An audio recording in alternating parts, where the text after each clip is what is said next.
दाऊद इब्राहिम वह नाम जिसे कई देश पकड़ना चाहते हैं। उसके पूरी दुनिया में सैकड़ों दुश्मन हैं। वह सब दुश्मन दाऊद को खत्म करना चाहते हैं। बड़े बड़े माफिया डॉन और गैंगस्टर उसके पीछे पड़े थे।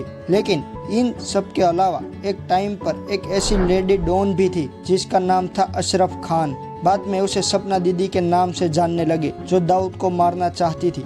अब आपके मन में सवाल होगा कि वह लेडी डॉन दाऊद को क्यों मारना चाहती थी, वह क्यों दाऊद की जान के पीछे पड़ी थी, और एक औरत की भली दाऊद से क्या दुश्मनी। वह हजारों लोगों के बीच में दुबई में दाऊद को मारने का कैसा प्लान बनाती है और वह प्लान क्यों फेल हो जाता है, वह सब आज हम इस वीडियो में जानने वाले हैं। तो चलिए शुरू करते हैं। क्या रे बिडू, क्या हालचाल। 80 का दशक, मुंबई अंडरवर्ल्ड का सबसे खतरनाक और खौफनाक दशक। उस दशक में महमूद कालिया नाम का शख्स हुआ करता था, जो एक पठान था। शुरुआत में पठान गैंग के साथ काम किया करता था और वह बाद में डी कंपनी से जुड़ गया था। 1981 से लेकर 1986 तक महमूद कालिया ने बड़े बड़े अपराधों को अंजाम दिया था। इसी बीच एक दिन 1982 में महमूद कालिया अपने दोस्त की शादी में जाता है। वहाँ पर वह एक लड़की को देखता है। उस लड़की का नाम था अशरफ खान। अशरफ खान और महमूद कालिया एक दूसरे को देखते हैं और देखते ही इन लोगों को प्यार हो जाता है। उसी साल दोनों एक दूसरे से शादी कर लेते हैं। लेकिन अशरफ को अब तक ये नहीं पता था कि उसका पति करता क्या है। महमूद कालिया ने अशरफ को बताया कि मैं बिजनेस करता हूँ और मेरा बिजनेस दुबई तक फैला हुआ है और बिजनेस बहुत अच्छा चल रहा है। उसके आगे अशरफ ने कभी जानने की कोशिश ही नहीं की। शादी के बाद नागपाड़ा के हुजरी मोहल्ले में दोनों खुशी से रहने लगते हैं। दोनों काफी खुश और अच्छी जिंदगी जीते हैं। घर में किसी भी चीज की कमी नहीं थी। शादी के 5 साल ऐसे ही गुजर जाते हैं। अब टाइम आ गया था 1986-87 का। अब तक दाऊद इब्राहिम, छोटा राजन, छोटा शकील सब दुबई जा चुके थे। अब डी कंपनी का पूरा काम महमूद कालिया ही संभालता था, इसलिए उसे बार बार दुबई आना जाना रहता था। साल 1987 में महमूद कालिया अशरफ से कहता है कि मुझे काम के लिए दुबई जाना होगा। अशरफ इसे खुशी खुशी मान लेती है। दरअसल कालिया अब डी कंपनी को छोड़ना चाहता था और सीधी सादी जिंदगी जीना चाहता था, इसीलिए वह दुबई जाना चाहता था। कालिया दुबई जाता है और दाऊद से मिलता है और बातचीत करता है। दाऊद उस बातचीत के दौरान एकदम शांत रहता है और महमूद को दुबई से आराम से जाने देता है। महमूद दुबई से अशरफ को फोन करता है और कहता है कि कल मैं 4 बजे सांता क्रूज एयरपोर्ट पर आ जाऊंगा, तुम मुझे एयरपोर्ट पर लेने आ जाना।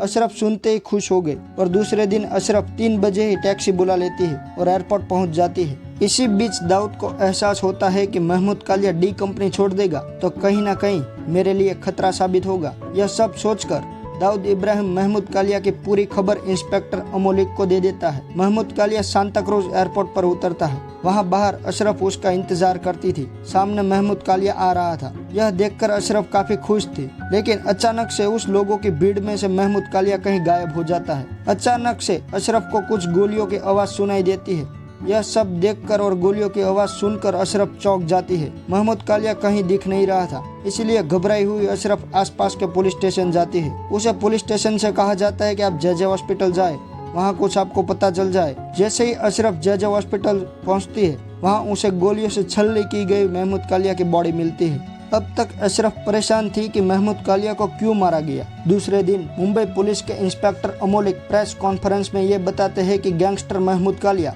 जिसके ऊपर मर्डर, एक्सटॉर्शन और इसके अलावा कई गंभीर गुनाहों का अपराध है, वह सांता क्रूज एयरपोर्ट पर आने वाला है, ऐसी हमें टिप मिली थी। जब हम उन्हें अरेस्ट करने गए तब महमूद कालिया ने पुलिस के ऊपर फायरिंग शुरू कर दी, जिसकी जवाबी कार्यवाही में महमूद कालिया मारा गया। यह सब देखकर अशरफ ने कोर्ट का दरवाजा खटखटाया और उसने कोर्ट में पिटीशन दाखिल की और बताया यह एक फेक एनकाउंटर है। कोर्ट को भी कहीं न कहीं यह एनकाउंटर फेक लग रहा था, क्योंकि प्रेस कॉन्फ्रेंस में बताया गया था कि महमूद कालिया दुबई से आ रहा था। जब वह एयरपोर्ट से बाहर आया तो उसके पास गन कहां से आई, और दुबई से वह गन लेकर बैठा था तो वहां के एयरपोर्ट पर कैसे उसे जाने दिया। यह सब सवाल खड़े हो रहे थे। इसके चलते कोर्ट ने एनकाउंटर पर इंक्वायरी बिठा दी। अब अशरफ को यह भी पता चल जाता है कि यह खबर जो है वह दुबई से दाऊद इब्राहिम ने दी थी, और इसलिए दी थी क्योंकि महमूद कालिया गैंग छोड़ना चाहता था और महमूद कालिया को दाऊद इब्राहिम ने ही मरवाया है। अब अशरफ बदला चाहती थी। बदले की आग में जल रही अशरफ दाऊद के विरोधियों से मिलना शुरू करती है और वह सबसे पहले मिलती है हुसैन उस्तरा से।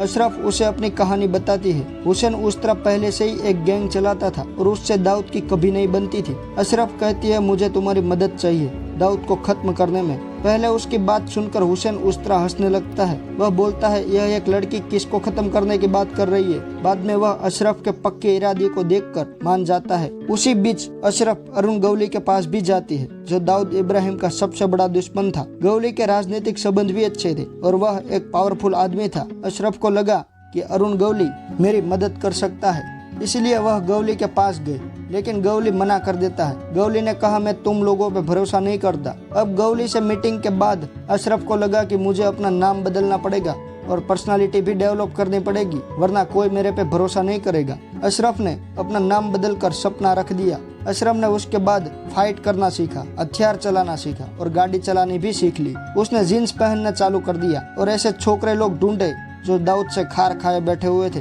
और इन छोकरे लोग के साथ उसने अपना गैंग बना लिया। अब वह सब छोकरे अशरफ को सपना दीदी के नाम से बुलाने लगे। अब सपना दीदी दाऊद के अड्डों को खबर पुलिस को देने लगी थी। वह दाऊद को कमजोर करना चाहती थी। हुसैन उस्तरा के साथ मिलकर दाऊद के कई कंसाइनमेंट लूटने लगे। एक बार वह नेपाल भी गए। वह दाऊद का कारोबार था, उसे तबाह कर दिया।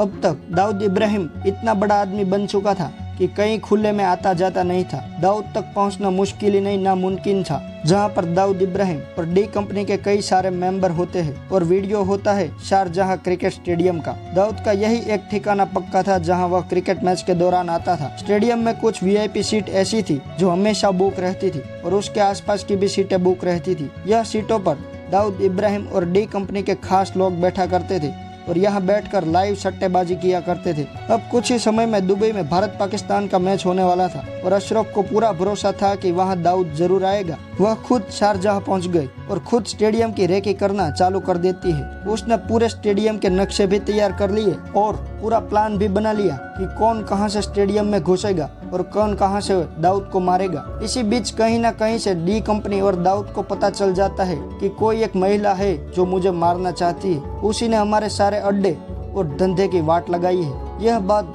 दाऊद छोटा शकील को कहता है। अब साल 1989 में शकील सपना दीदी की सुपारी निकालता है। कई सारे गैंग और कॉन्ट्रैक्ट किलर इसे मना कर देते हैं क्योंकि यहाँ एक महिला को मारने की थी। बाद में एजाज पठान नाम के सुपारी किलर को यह काम सौंपा जाता है। एक दिन आधी रात जब सपना दीदी अपने घर में सो रही थी, तभी एजाज पठान और उसके साथी सपना के घर जाते हैं और सपना दीदी को घर से नीचे लेके आते हैं। उसके ऊपर करीब 22 वार चाकू से किए जाते हैं। सपना दीदी खून में लथपथ गिर पड़ती है। वह पड़ोसियों से मदद मांगती है पर कोई भी पड़ोसी उसकी मदद नहीं करता है और सपना दीदी का यही दी एंड हो जाता है। तो बिड़ू, ये थी कहानी सपना दीदी की। कहानी कैसी लगे कमेंट बॉक्स में जरूर बताएं। मिलते हैं फिर और एक नई कहानी के साथ। तब तक इस RR भाई का आपको बाय बाय।